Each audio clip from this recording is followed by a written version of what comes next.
topic 4, Derrick Lewis defeated Marcos Rogerio de Lima via TKO. A jumping switch, knee kick, knee strike, got things going for the Black Beast. 33 seconds in, and it was all over. Then we learned about Lewis's free agent status, along with the hot balls. So guys, I want to know what kind of urgency should the UFC have in re-signing this guy? I heard Salt Lake City was just popping for this guy from the minute of the walkout to him winning to everything he was saying. They were hanging on his every word. This guy's a star no matter what. Or should he test free agency and pursue the big fights that are out there? Prada, back to you for the first take.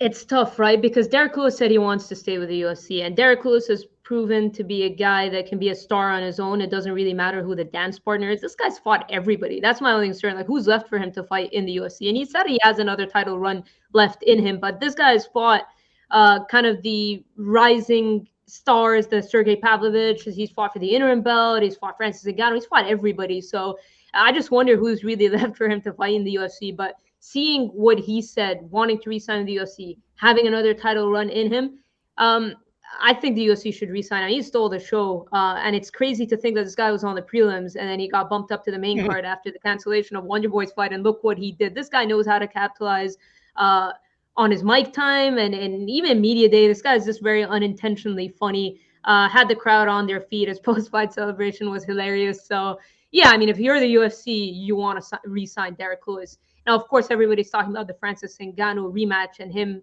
that's the guy. That's the guy that should fight Francis Ngannou in the PFL and MMA. But what after for Derrick Lewis is the question. So it's like, if Derrick Lewis was looking to call it a career really, really soon, because he's talking about title runs. If he's saying he has another title run in him, does not sound like a man who has 1 or 2 fights left in him.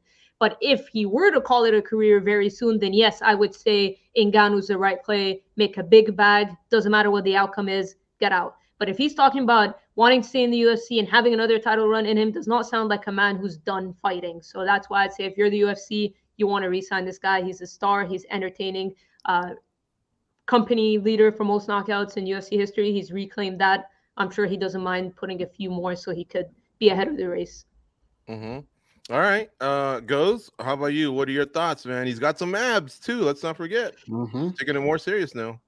For sure. I mean, look, Francis Ngannou may not be fighting in the UFC, but he's still making an impact on the UFC's bottom line, right? Like, this is one of the first times where we feel like we're going to have that Ngannou effect. It's raised his head for the UFC because now they have a decision to make. And I think that's kind of interesting that Derrick Lewis even brings that up in his post-fight speech. I mean, we all know an opponent of Francis Ngannou is going to get at least $2 million, right? That's a big deal. And George, how many times has Derrick Lewis told us to our face? He almost threw me off of that boat in Virginia for asking. The belt to him just doesn't mean anything. It's all about making money. And this is a good opportunity for him to make money. So what do you do now if you're the UFC? I think you have to sign him. I think you have to send that message. If you do that, you take somebody off of that plate for the PFL.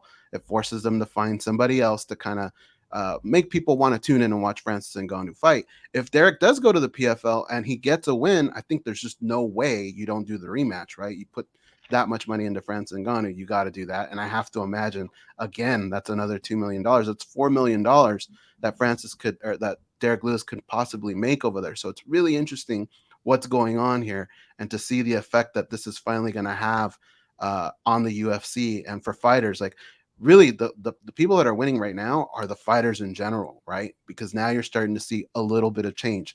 Now there is some discussion. So we'll have to see what Derrick Lewis decides on doing. If the UFC is going to sign him or re-sign him, they're going to have to offer him. They're not going to give him $2 million, but they're going to have to give him something that makes him happy.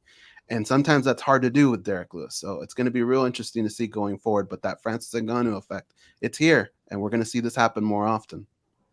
Danny, you're what we call a tiebreaker. Fada thinks he's maybe going to stay in the UFC. Goes is thinking he should start looking elsewhere, like the PFL. What are your thoughts?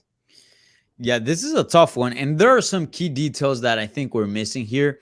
I wonder if the UFC just let Derrick Lewis' contract expire and then they'll just negotiate like once they have a result in hand. Because remember, going into this event, he was 1-4 in his past 5 fights. And I believe all the losses were finishes. So, it's not like he was looking great either entering this fight. And we're kind of forgetting about this because of this crazy flying knee knockout with Marcos Rogerio de Lima here.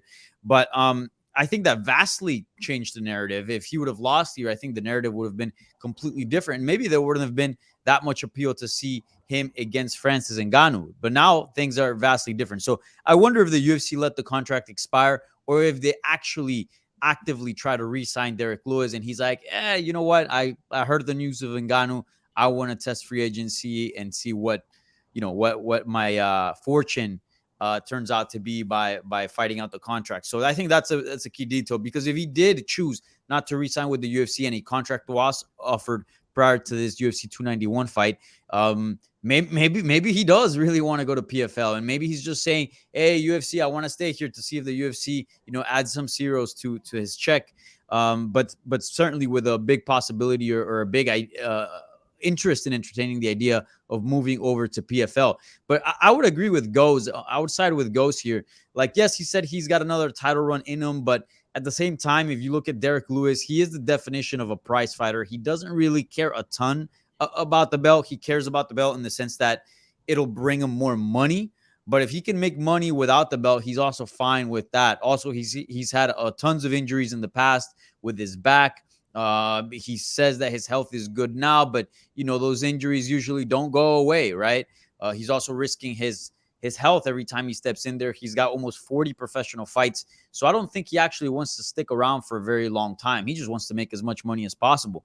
And if he can do that against Francis Ngannou in just one fight or two fights, maybe fight somebody else at PFL after that, I think he'd be ready to do that and call it quits. Also, I think the $2 million were sort of a base minimum to any opponent that is given to Francis Ngannou. But Derrick Lewis is not just any opponent. This guy has headlined 10 UFC events, clearly one of the biggest names current at heavyweight in MMA, and has history with Francis Ngannou. They have some bad blood. Remember, those that build up to that fight, the fight might have not been good, but there was some bad blood, some heated aspects to the fight. So I think now with Ngannou, certainly an elevated status, Derrick Lewis as well. Plus, I don't think the fight would play out the same way the first one would do.